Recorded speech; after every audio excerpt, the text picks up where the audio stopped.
دیارلسمه سپاره اوله رکو. أعوذ بالله من الشيطان الرجيم. بسم الله الرحمن الرحيم. وما أبرئ نفسي إن النفس لأمارة بالسوء إلا ما رحم ربي إن ربي غفور رحيم. وقال الملك ائتوني به أستخلصه لنفسي فلما كلمه قال إنك اليوم لدينا مكين أمين. اللهم صل على سيدنا محمد وعلى آل سيدنا محمد وبارك وسلم عليه.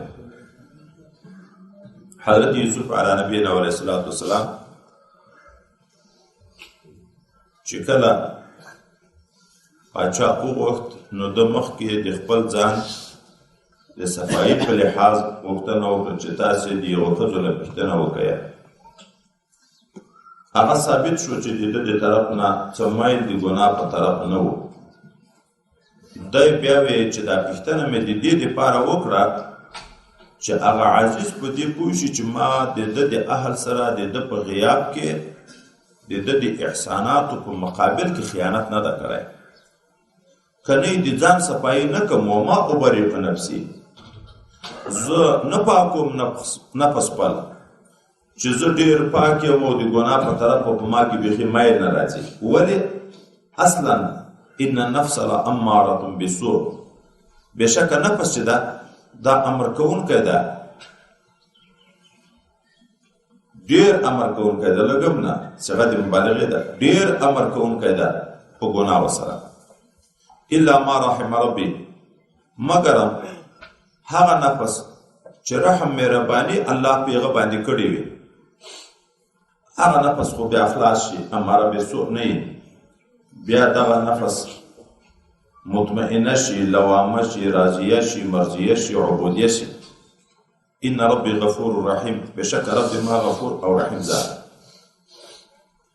اوس دا نفس په اصل ذات کې اماره بالسوء ولې ده؟ وایي ځکه چې دا نچوړ،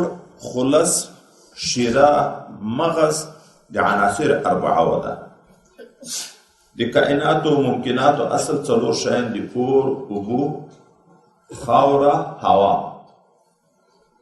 دغه نفس د دغو څلورو شیره ده، مغز ده. نو په دې کې د یوو څلورو شیانو صفات پراته دي چې ته یې تزکیه ونه کې. مثلا په اور کې تکبر او غضب ده، په خاوره کې دناعت او خست و ذلت ده، په اوبو کې تلون او قلت صبر ده. رنگ ارنگ قبل اوبو، صفا اوبو یې زیړ رنګ ورواچو زیړې کېږي، سور ورواچو سرې کېږي، شین رنګ ورواچو شنې کېږي. او هوا کې هزل او لهوه، لکه مسخرې غوندې کله په ده خواځي کله په ده خواځي، لهو العبد کې. اوس دا چې د دغه څلورو عناصرو بېکاره صفات، هغه لږ لږ نمونه مې درته ذکر کړې. نو دا نفس چې د دغو څلورو شیره او مغز ده، دغه نفس چې اصلاح نشي، په ده کې به تکبر وي، ځکه د اور خاصت کې موجوده ده. غضب، قهر و غصه به وي، کې د اور خاصه موجوده ده. په دغه نفس کې به دناعت و خست وي، دا معنا د دنیا محبت چې د الله په نزد ذلت ده. خدای پاک ته سړی نه ورپرېږدي، پستي ده، بې همتي ده کې، دا به په دغه نفس کې موجود وي. پروت، وخت ضایع کوه، غفلت، عبادات و ذکر و طاعت، دا شی بیا په ده کې نه راځي. او دا چې د اوبو خاصه ده کې، نو په یوه عقیده ثابت نه پاتې کېږي. نن په یوه مسلک ده او سبا په بل مسلک ده، چې چا هم څه ورته وویلې د نفس ګټه وکړي، بس په هغه طرف باندې روان ده. او لږ تکلیف چې په راشي صبر نه شي کړی. د هوا خاصه چې پکې پرته ده، نو دغه نفس ټول وخت په لهو ولعب، په هزل او په بېهوده کارو باندې لګیا وي. نو اصل نفس اماره بالسوء ده، دا نفس به ته اصلاح کوې، کوشش به کوې د ده د اصلاح چې د خپل طبیعت نه یې راوباسې. د خپل طبیعت نه رایستل د ده وژل دي، لکه مړی کې خپل خواهشات ته یې نه پرېږدې، نو بیا پس انسان کمال ته رسېږي. کله چې حضرت یوسف علیه نبینا علیه الصلاة والسلام صفایي هم پاچا ته معلومه شوه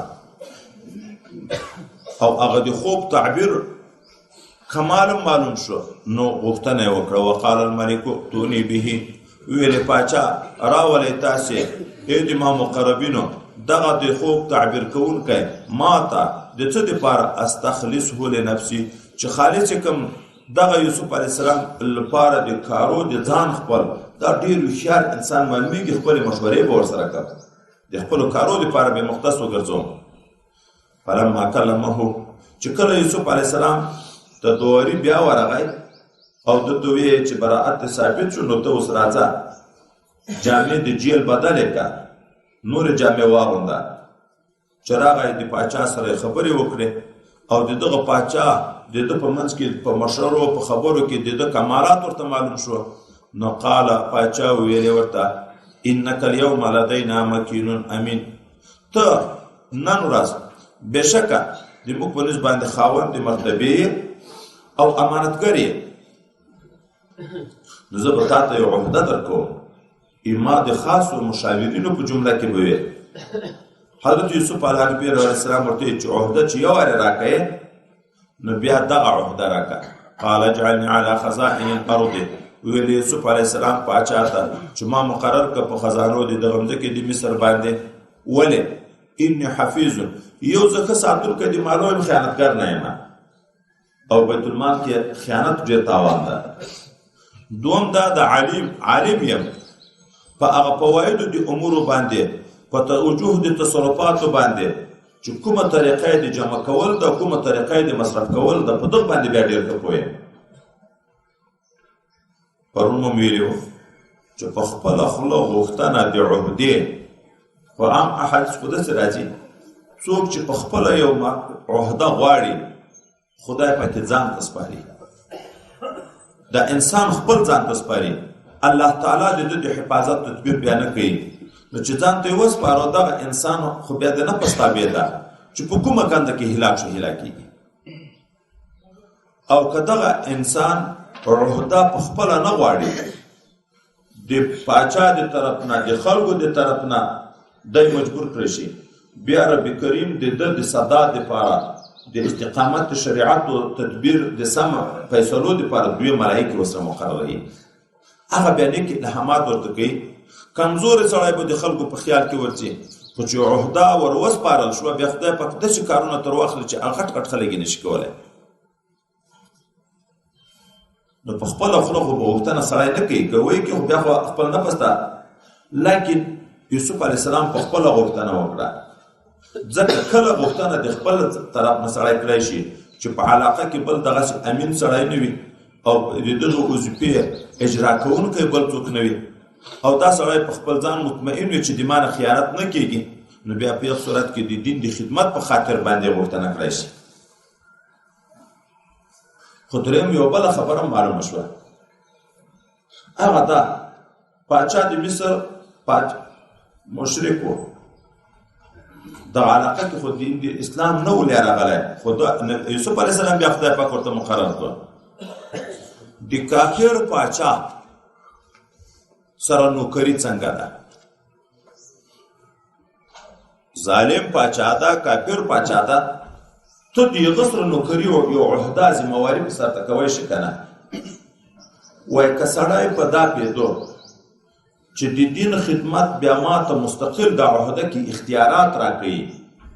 ما خدمت ته پرېږدي، زه خدمت بیا کړی شم، نو د دې لپاره جایز دی چې وایي، ځکه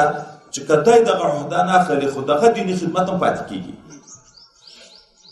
او چې د پاچا د طرف نه که پاچا بېلیارې ده، ظالم ده، کافر ده، تا ته یې د خدمت موقع په لاس درکړه، بیا په خدمت کې په تا کار نه لري، ته واقعي هغه خدمت سرته رسوی شي، تا ته د اختیارات وي، نو ته د دغه لارې نه د دین خدمت کړی شي، بیا یې وکړه. یوسف علیه السلام چې مقرر کو بیا د په کار کې کار نه ورته واقعي اختیارات د خزانو بیا د وسپارو کله چې عہده بیا وای جایز ده او کنه داسې امیر د چې د شریعت خلاف ده کافر ده یا فاسق ده د شریعت خلاف ده تا ته نوکری چې درکې په هغه نوکری کې تا ته پوره اختیارات نه درکې چلېږي به د په مشوره باندې ادای چې څنګه درنه غواړي په یغه طریقه باندې به خدمت کوي نو دی خو فاسق ده دی فاجر ده دی کافر ده د اسلام او د خلکو د حقوق لحاظ نشته ورسره بیا تام په د ظلم کې ورګړي بیا د سره نوکری کول ناجایز دي چې اختیار تا ته نشته په خپل اختیار کې هغه خدمت کړای شي نه صرف د معاون شوي د معاون شوي هغه خو څومره سخت وعید راغلی هغه علماء په باب کې چې د پاچایانو او ظالمانو په دربارو کې ګرځي نبی رسول الله صلی الله علیه وسلم څوک چې د ظالم پاچا په دربار کې ګرځي او دیغه تصدیق کوي هغه د دروغو فیصلې کوي د شریعت خلاف دی تصدیق کوي د ظلم کې معاونت کوي د ما حوض کوثر ته برانه شي زه د دنه بیزاره یم د ایمان نه ده او د ما حوض ته برانه شي او که څوک ورتلو خو لیکن په داسې نیت ورتلو چې دیغه تصدیق په دروغو کې نه کوو دیغه معاونت په ظلم کې نه کوو بلکې حق ورته ویل سپینې ورته ویلې په دغه حیثیت باندې بیا چې څوک ورچي افضل الجهاد کلمة الحق عند سلطان جائر بهترین جهاد بیا دغه د چې ظالم پاچا ته حق ورکړي ځکه وایي د کافر په مقابل کې دغه جنگ کې د تا د مرګ هلاکت دومره یقیني فیصله نه وي اما چې د ظالم پاچا ته سپین ورغږیږي هلته خو تقریبا د 100% هغه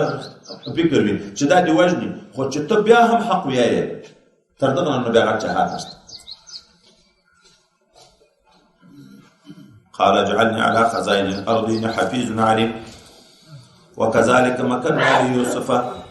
فمثل دغه مذکور نعمت او احسان چې الله تعالی په یوسف علی السلام وکړ دغه شان بیا موږ قدرت ورکړو یوسف علی السلام ته په الارض کوم ځکه کې د مصر د امتحانو مرحله ختم شوه ورونو کوی ته ورځو بیا دوم د غلامی دعوه پوښوا دریم بیا د ګناو مطالبه تر وشوه څلورم بیا په بندخانه ته څه ولويدو او چې د بندخانه نه راوت نعمتونه شروع شو فإن مع العسر يسرا إن مع العسر يسرا دی وی سختي سره دوی اسانتیا بیا خدای په ولې دنیا کې هم آخرت کې هم د غلامین راغی اوس پاچایي ته د بندخانه نه راغی ټول ملک اختیار شو چې چیرې اوسېږي د محکومیتو د ورونو نه لاړ حاکم شو دغه شان موږ ته قدرت ورکو په ځکه د مصر کې یتبو من حیث یشا چې ځای بینیو اوسېدو به دغه مصر نه چیرې به هم خوښوه هر ځای کې د ملک په یو ځای کې ځای ته ځان جوړ کړی چې کله به حالت ته توپ یې ځای کې به اوسېدو نصیب برحمتنا من نشاء موږ رسول کو پر رحمت خپل سره هغه چاته چې ورته خوښه مشي ولا نضيع اجر المحسنين موږ نه ضایع کوو اجر بدل د محسنانو چې څوک نه کاری بدل